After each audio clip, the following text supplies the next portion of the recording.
Kwa hiyo kama watakuja makafiri wa Maka, kuna ndugu yetu, kuna dada yetu, kuna mke wetu kahamia kwenu, mrejesheni. Allah katoa oda kwa aya hizi. Kwanza, jiridhisheni kwa kuwafanyia mtihani. Fa in alimtumuhunna mu'minatin, mtakapojua ni waumini kweli, fala tarji'uhunna ila al-kuffari, msiwarejeshe kwa makafiri. Hata wakaja waume zao wakadai huyu mke wangu, au wake zetu, au baba zao wakadai hawa wanetu, tupe wenyewe. Mumin ni muumini mwenzenu, ndugu yenu katika imani, musimrejeshe kwa makafiri. Fa in tahaqqaqtum imanahunna, mukijiridhisha na kuhakikisha imani yao kwenye dini iko vizuri, baada mtihani hinna, baada ya kuwafanyia huo mtihani, fala tarudduhunna ila azwajihinna al-kuffar, msiwarejeshe kwa waume zao makafiri. Akisilimu mmoja katika wanandoa, mmoja hakusilimu, ndoa yao imeshavunjika. Wakisilimu wote wawili, wanakuja na ndoa yao hiyo hiyo ya ukafirini itatambulika, hawana haja ya kuoana tena. Au wako kwenye Uislamu, akartadi mmoja, ndoa yao imeshavunjika. Hakuna ndoa ya kafiri na Muislamu hata siku moja.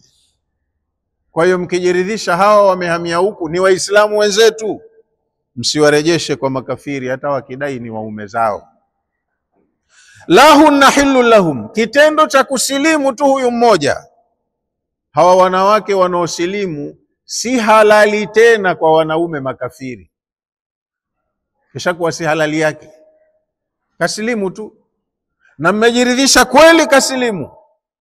Lahunna hillu lahum, wanawake waliosilimu si halali tena kwa wanaume washirikina. Wala hum yahilluna lahunna, wala wanaume makafiri au washirikina hawawezi kuwa ni halali tena kukaa kwenye ndoa na Waislamu. Madam kasilimu, huyu ni ndugu yenu katika dini, muhifadhini, kaeni naye. La tahillu almu'minatu lilmushriki, si halali muumini wa kike kuwa mke wa mshirikina, si halali. Wala yahillu lilmu'mini, wala si halali kwa mwanamme muumini nikaha almushrika, kufunga ndoa na mshirikina au kuwa kwenye ndoa na mshirikina, si halali. Hii pea haifanani. Qala al-Ulusi, amesema Ulusi, wa takriri litaakidi wal mubalaghati fil hurma, kurejea maneno, huyu si halali kwa huyu na huyu si halali kwa huyu, maana yake litaakidi ni kutilia mkazo maneno, wal mubalaghati fil hurma, na kukufikisha katika kiwango cha juu cha kujua uharamu wa mahusiano haya. Mumin na kafiri haramu kukaa pamoja katika ndoa. Waqatu'ul alaqa, na kukariri huku kunakata mahusiano au mafungamano, baina almu'minati wal mushriki, baina ya mwanamke muumini na mwanamme mshirikina. Mmoja akishakuwa kasilimu, mahusiano yao yanakuwa yamekatika. Waatuhum ma anfaqu, cha kufanya sasa nyinyi waumini, hao wanaokuja kudai mimi huyu mke wangu, mie ndo mumewe, Waislamu huku Madina wameambiwa waatuhum ma anfaqu, ili kuondosha mzozo. Hao wanaodai ni waume, wapeni mahari yao. Wewe ulimuoa kwa kiasi gani huyu? Dinari 100, mpeni dinari zake 100 aondoke, kaowe mwingine. Si wako huko Maka wengine, kaowe mwingine, huyu siye. Waatuhum ma anfaqu, wapeni walichokitoa mahari yao. Utu azwajahunna al-kuffara, wapeni hao waume zao makafiri, ma anfaqu alaihinna min almuhuri, kile walichokitoa kuwaolea hawa wanawake katika mahari. Qala fil bahri, amesema shekhe katika tafsiri ya Bahri al-Muhit, umira, pameamrishwa, Allah mwenyewe kaamrisha, an yu'ta zawju al-kafiru, apewe mume kafiri, ma anfaqa ala zawjatihi, alichokitoa kumuolea huyu mkewe, idha aslamat, ikiwa mkewe kasilimu. Alikuwa mkewe, lakini mke kaiona haki, kwa ridhaa yake kaamua kusilimu, kaja kwenye himaya ya Waislamu. Mume akija kudai mkewe, mpeni mahari yake, huyu mke si mkewe tena, hayo mahari akaolee mke mwingine. Fala yujma'u alayhi khusran az-zawjati walmaliya. Hakutaka Allah huyu kafiri kumkusanyia huzuni mbili, hasara mbili, kapoteza mke na kapoteza mali. Basi angalau hichi kimoja Allah kasema mpeni mali. Ulimuoa kwa kiasi gani? Binti uliolewa kwa kiasi gani? Shilingi moja. Mpeni shilingi yake moja akaoe mwingine mwenye thamani kama hiyo. Hakutaka Allah kumkusanyia huyu huzuni ya hasara mbili. Kakosa mke, kakosa na pesa zake alizoolea. Kasema pesa mpeni, mke huyu mtu, hii ni nafsi, huyu ni mu'min, mnusuruni muumini mwenzenu. Wala junaha alaikum, na nyinyi Waislamu sio kosa kwenu, msije mkajiona vibaya, antankihuhunna, kuwaoa wanawake kama hawa. Fasta tu kaja kafatwa na mume wake alokuwa, lakini sharia ndio imeshamkataa, mpeni mahari yake, huyu muoweni. Wala junaha alaikum, sio kosa kwenu Waislamu, antankihuhunna, kuwaoa wake hawa wa washirikina waliosilimu, idha ataitumuhunna ujurahunna, na nyinyi muwape mahari vile vile. Usiseme nimepata mke wa dezo, unamuoa kwa mahari vile vile. Wala haraja wala ithma, sio kosa wala si dhambi, alaikum, kwenu nyinyi Waislamu, antatazawaju haulai almuhajirat, kuwaoa hawa wanawake waliohamia, idha dafatum lahunna muhurahunna, mtakapowapa mahari yao. Qala al-Khazin, amesema al-Khazin, abaha Allahu lilmuslimina nikaha almuhajirati, Allah amehalalisha kwenye aya hii kwa wanaume Waislamu kuwaoa wanawake wahamiaji waliotoka Maka kuja Madina. Min daril harbi, wametoka Maka ambayo wakati huo ilikuwa ni uwanja wa vita, mji wa vita, ila daril islam, wakaja kwenye mji wa Uislamu, watu wake wanaishi kwa amani.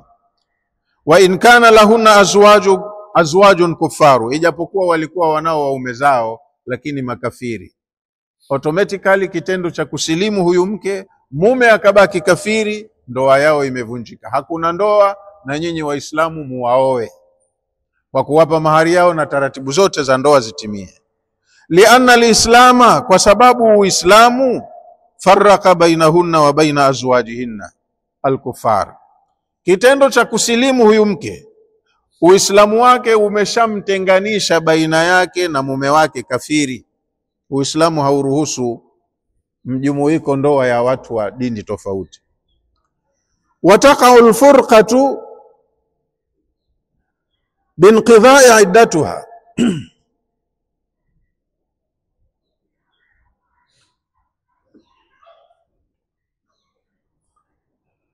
kitu kitakachozuia asiolewe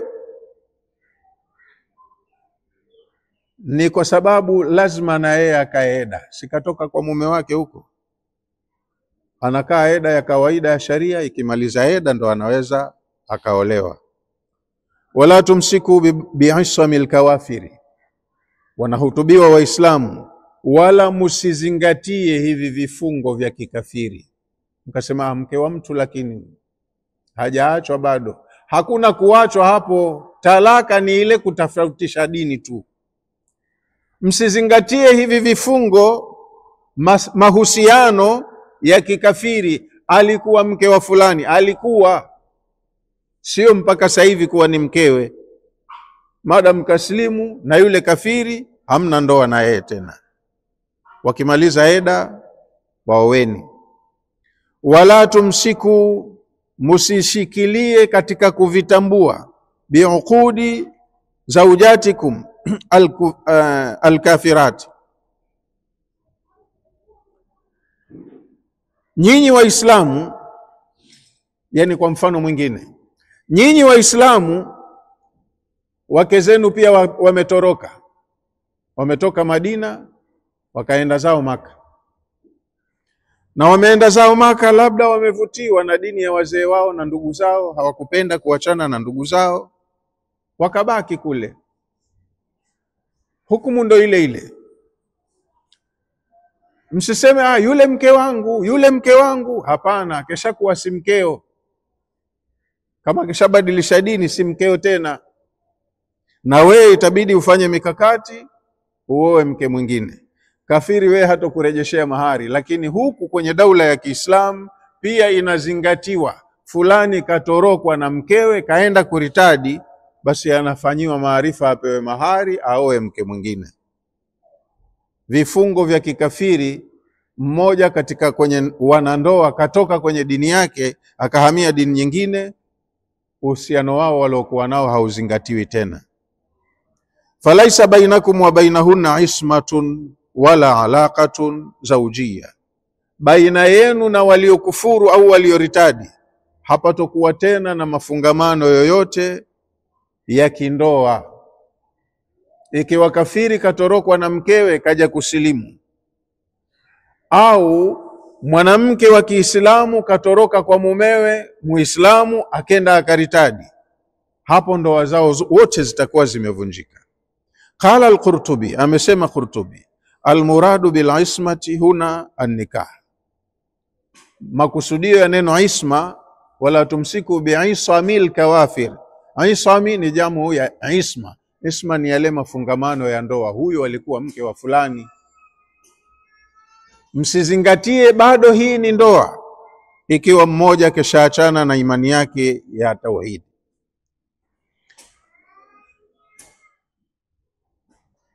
Yaqulu man kanat lahu mra'atun, anasema Qurtubi, man kanat lahu mra'atun kafiratun bimakka, yoyote yule ambaye alikuwa ana mke kafiri kule Maka. Mwanamume kaondoka kaja zake Madina, mke wake ni kafiri yuko Maka, fala yu'taddu biha, haisabiwi kuwa ni mkewe. Falaisat imra'atuhu, hawi mkewe. Kilichokuleta wewe huku ni Uislamu, mkeo kule kafiri. Huwezi kusema nina mke wangu kule. Mahusiano yenu, isma yenu ishavunjika tayari. Kwa hiyo wewe hapa utabaki peke yako, tafuta na ufanye maarifa uoe mke mwingine. Faqad inqata'at ismataha, mahusiano yake ya ndoa yameshakatika. Likhtilafi daraini, kwa kutofautiana miji miwili. Maka inahesabika nchi nyingine, mila yake na utamaduni wake ni ukafiri, na Madina ni nchi nyingine, mwongozo wake, mila na utamaduni wake ni Uislamu. Kwa hiyo aliyoko kule anafuata mambo ya kule, na wewe ulioko huku unafuata mambo ya huku. Allah akasema, wasalu ma anfaqtum, nyinyi Waislamu mliotorokwa na wake au mliowaacha huko Maka kwenye ushirikina, daini mlichokitoa. Kwa hiyo mwanamume Muislamu kapoteza mke, adai mahari na yeye afidiwe pesa aoe mke mwingine. Waliyasalu ma anfaqu, na wanaume washirikina waliotorokwa na wake zao wakaja kwenye Uislamu, na wao wadai walichokitoa katika kuoa, mahari yao. Wanaume watapewa mahari waoe wake wengine, ndoa zao za awali zitakuwa hazizingatiwi tena. Utlubu ya ayuhal mu'minuna, takeni, daini enyi waumini, ma anfaqtum, mlichokitoa, minal mahri, katika mahari, mkitorokwa na wake zenu. Idha lahiqat azwajukum bilkufari, ikiwa wake zenu watatoroka hapa waende kwa makafiri, daini mahari yenu. Kwa hiyo wanaweza kwenda Baitul Mali wakasema, nimepatwa na msiba jamani, mke wangu kanikimbia, keshartadi, atawezeshwa aoe mke mwingine. Waliyatlubuhum, na wale makafiri nao waliokimbiwa na wake zao wakaja kwenye Uislamu, wamefanyiwa wake hawa mtihani, wakakutikana ni Waislamu wa dhati, wasirejeshwe kwa makafiri, na wao waume zao watafidiwa mahari, wakaoe wake wengine. Kwa hiyo wanaume wanasaidiwa ili waowe wake wengine.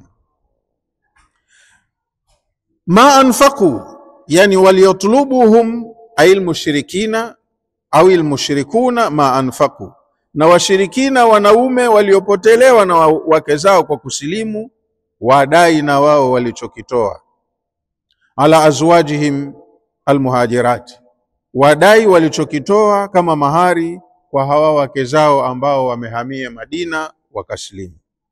Qala Ibn al-Arabi, amesema Ibn al-Arabi, kana, ilikuwa, man dhahaba min almuslimati murtaddati, wale walioondoka Madina katika wanawake walioritadi, ila al-kufari, wakenda kwa makafiri Maka, yuqalu lilkufar, huwa wanaambiwa wale waume zao makafiri, hatu mahraha,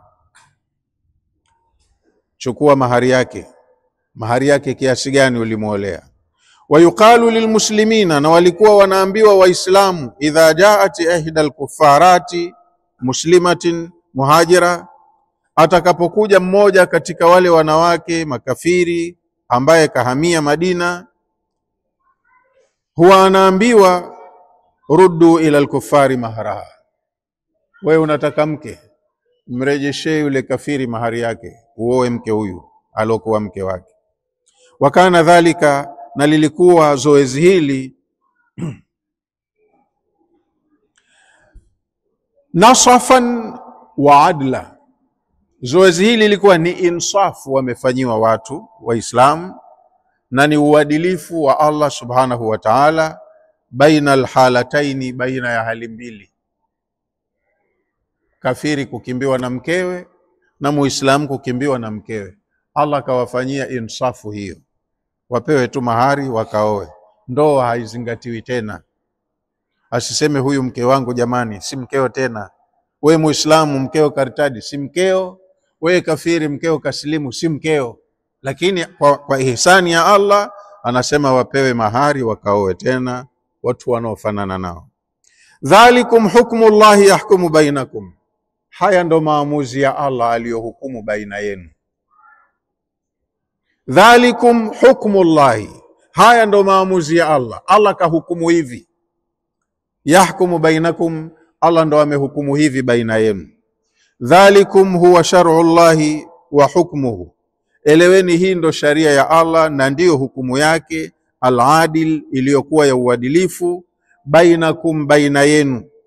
Wa baina aadaikum, na baina ya maadui zenu makafiri. Wallahu alimun hakim, na Allah ni mwenye elimu ya kutosha kwenye anayoyafanya, anayafanya kiilmu. Hakimun, na anayafanya kihikma. Alimun bimasalihi liibadi, Allah anayajua maslahi ya viumbe wake, kwa hiyo kazingatia maslahi mpaka asema apewe change mtu, maslahi yamezingatiwa hapo. Hakimun fi tashri'ihi lahum, alafu Allah ana hikma kwenye yale anayowapangia katika sharia. Mahusiano katika watu wenye itikadi tofauti sio halali kisheria. Yushari'u, Allah ameweka sharia hii, ma taktadhihi alhikma, anaweka sharia Allah kwa yale mambo ambayo hikma ndivyo inavyotaka, albaligha, ya upeo wa hali ya juu. Kwa leo inshallah tuishie hapo kwenye aya hiyo ya 10. Wakati umesonga, tutakuja kuendelea na aya ya 11 darasa ijayo biidhnillah ta'ala. Bismillahirrahmanirrahim.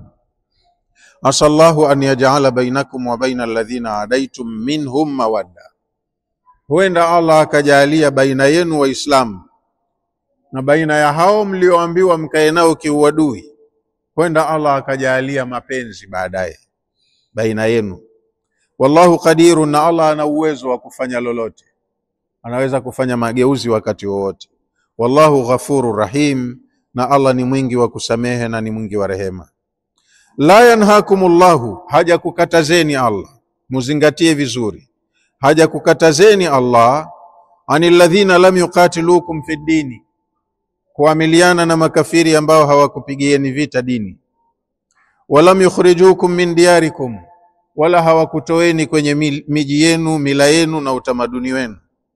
Hajakukatazeni kwa watu hawa, antabarruhum wa tuqsitu ilaihim, kuwafanyia wema na uadilifu kwenye maisha ya kawaida na miamala yenu. Inna Allaha yuhibbul muqsitin, mkitenda uadilifu muelewe Allah anawapenda watu waadilifu.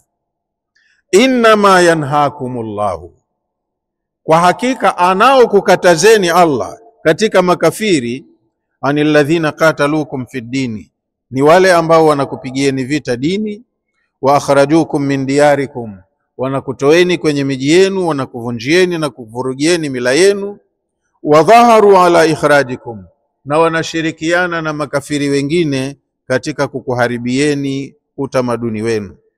Hawa Allah anakukatazeni antawallauhum, kuwatawalisha, kuwapa kipaumbele, kusikiliza miongozo yao.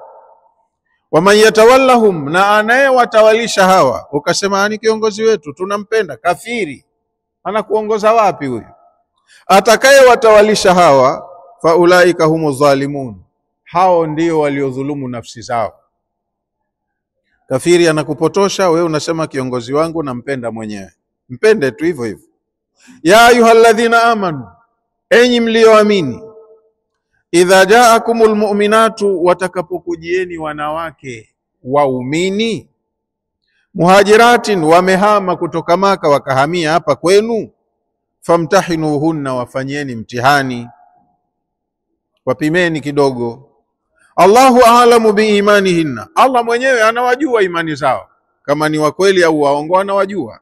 Lakini na nyinyi mfanye, mjiridhishe kwa usalama wenu. Fa in alimtumuhunna mu'minatin, baada ya kuwatahini mukijiridhisha ni waumini kweli, fala tarji'uhunna ila al-kuffari, msiwarejeshe kule walikotoka kwa makafiri. Hata wakija wenyewe kuwadai, musiwarejeshe kwa makafiri. La hunna hillu lahum, hawa wake wanakuwa si halali tena kwa wale makafiri. Wala hum yahilluna lahunna, wala wale makafiri wanaume si halali tena kuwa waume kwa wake hawa waumini. Wa atuhum ma anfaqu, cha kufanya hawa waume wapeni tu mahari yao waliotoa. Wala junaha alaikum, na sio kosa kwenu waislamu wanaume, antankihuhunna, kuwaoa hawa waliosilimu, waliotengana na waume zao makafiri. Sio kosa kwenu kuwaoa, lakini mnawaoa kwa taratibu zote. In ataitumuhunna ujurahunna, mkiwapa mahari yao. Usijichukulie tu kwa dezo, lazima thamani yake mwanamke ilindwe, aolewe kwa mahari na akae kama mke. Wala tumsiku biasamil kawafiri, wala msinganganie haya mahusiano ya kikafiri. Mkasema kamuoa mke wa mtu hajaachwa, keshaachwa huyu, wametofautiana kwenye itikadi ya dini. Msizingatie mahusiano ya kikafiri, mkasema huyu mke wa fulani, huyu mume wa fulani. Wasalu ma anfaqtum waliyasalu ma anfaqu, nyinyi wanaume waislamu mliopotelewa na wake zenu wakakufuru, daini mahari. Na wao wanaume wa kikafiri waliopotelewa na wake zao waliosilimu, wadai mahari yao. Wanaweza kuoa wanaomechi nao. Dhalikum hukmullahi, haya ndiyo maamuzi ya Allah. Yahkumu bainakum, anahukumu hivi Allah baina yenu. Wallahu alimun hakimun, Allah ana elimu kwenye mambo yake anayokupangieni, na huyapanga kwa hikma ya hali ya juu, kwa namna ambayo ndio inaleta maslahi. Wallahu a'lamu. Wassalamu alaikum wa rahmatullahi wa barakatuh.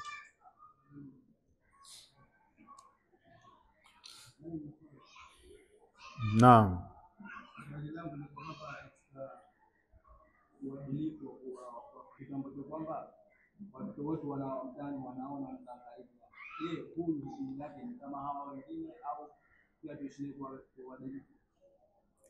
Tunaishi naye kwa uadilifu, lakini katika uadilifu ni yeye kujua taratibu zetu za hapa lazima azifuate.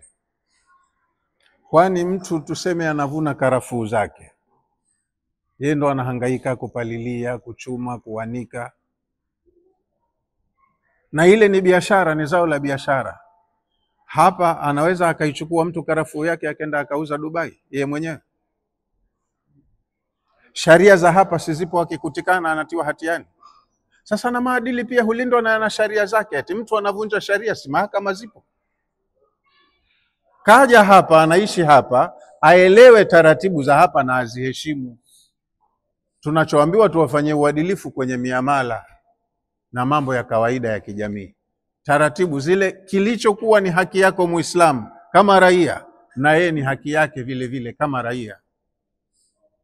Wajibu wako wewe kama raia Muislamu, na yeye kwake ni wajibu vile vile kama raia. Tunachozungumziwa tofauti iliyopo, Maka ni dola ya kikafiri, wana taratibu zao. Ndio maana wanaambiwa watu wa huku Madina wasiingilie mambo ya kule, haya wahusu. Raia wa kule hata akijiita Muislamu, mamlaka ya Madina wakati huo haikuwa na nguvu ya kumuingilia yule, ahame aje huku ndo atafuata taratibu za huku. Umenifahamu vizuri? Basi ndo hivyo.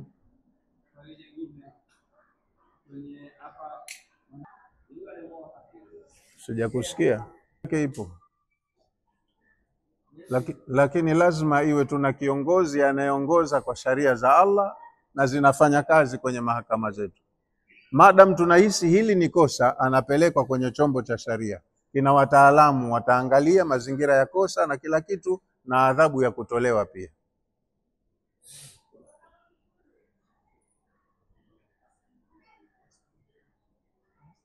Mbona leo maswali mengi na mnaona jua lishatua? Ngoja kwanza huyu huko. Naam. Hamuhusu, anabaki na mama yake. Mtoto mchanga katika umri tegemezi anakuwa anabaki na mama yake. Naam.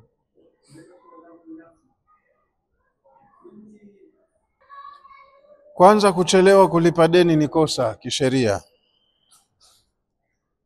Umenifahamu? Yaani wewe unapiga tu, unastarehe tu, humpi haki yake mpaka miaka inakatika. Wewe unatumia tu. Sasa kisheria, kama atakwenda kushtaki huyu bwana anamdai, unamdai nini? Mahari kiasi gani? Alinioa kwa 300 mwaka 1960 mpaka sasa hivi 2025 hakunikamilishia, alinipa 200, 100 namdai. Utaratibu wa kisheria huwa unaangaliwa na kile kitu kisichobadilika thamani yake. Shilingi 300 1960 ulikuwa unapata wakia ya dhahabu. Mnafahamiana? Au kareti moja ya dhahabu.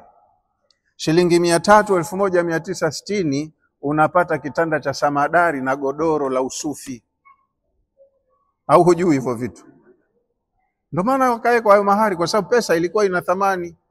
Sasa tutakuja hapa tuseme kwa mazingira yetu ya thamani ya pesa. Shilingi 300 ya mwaka 1960 kama ilikuwa inanunua kareti moja ya dhahabu, kareti moja ile ile ya dhahabu sasa hivi inauzwa shilingi ngapi? Kwa hiyo ile bei ya sasa ya dhahabu kama ile ambayo ilikuwa inanunuliwa kwa 300 ndio utakayomlipa.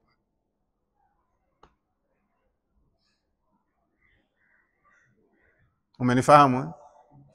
Dhahabu huwa haibadiliki, hadhi yake iko vile vile, ndio kipimio cha masala ya currencies. Kwa hiyo kama alikuwa anamiliki kununua herini ya dhahabu, basi itaangaliwa ile herini ya dhahabu sasa hivi unaipata kwa kiasi gani, ile ya kitunguu somu. Kwa hiyo ndio unapigwa zawadi, mnamlipa. Yaani umlipe kitu ambacho na yeye afanye kitu. Eti shilingi 100 mtoto wa skuli sasa hivi haitaki. Jero haitaki mwanangu mimi wa skuli. Anapiga miguu na sare anavua. Mimi kama hivyo skuli sendi. Mwalimu mwenyewe ananidai vileja katukopesha kwa nguvu jana. Leo nataka tukamlipe. Sasa asa huo udhalilishaji. Msikae na madeni ya mahari, mabaya mahari. Tulipeni mapema. Na ukipitiliza muda kama hivyo, ndo gharama yake ndo hiyo. Naam? Kama shilingi ngapi? Asi ndo nishakupa formula hiyo. Nishakupa hiyo formula ya kufanya. Shilingi 100 hiyo wakati ule ilikuwa inanunua kitu fulani.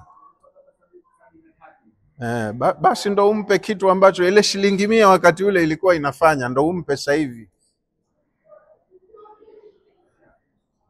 Shilingi 100 unajua zama zile mtu unakula milo miwili. Siku mbili chajio unapata kwa shilingi 100.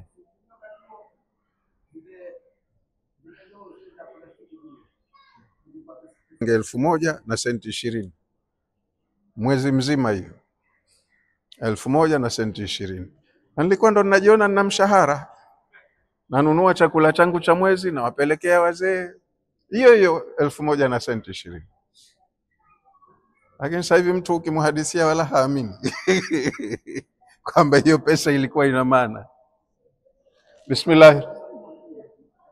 Bismillahirrahmanirrahim. Alhamdulillahi rabbil alamin wassalatu wassalamu ala rasulillahi sallallahu alayhi wasallam.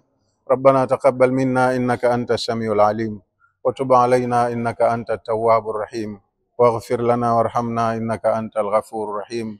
Rabbana atina fid dunya hasanatan wa fil akhirati hasanatan wa qina adhaban nar. واغفر للمؤمنين والمؤمنات والمسلمين والمسلمات الأحياء منهم والأموات برحمتك يا أرحم الراحمين. وصلى الله على سيدنا محمد وعلى آله وصحبه وسلم. الحمد لله رب العالمين.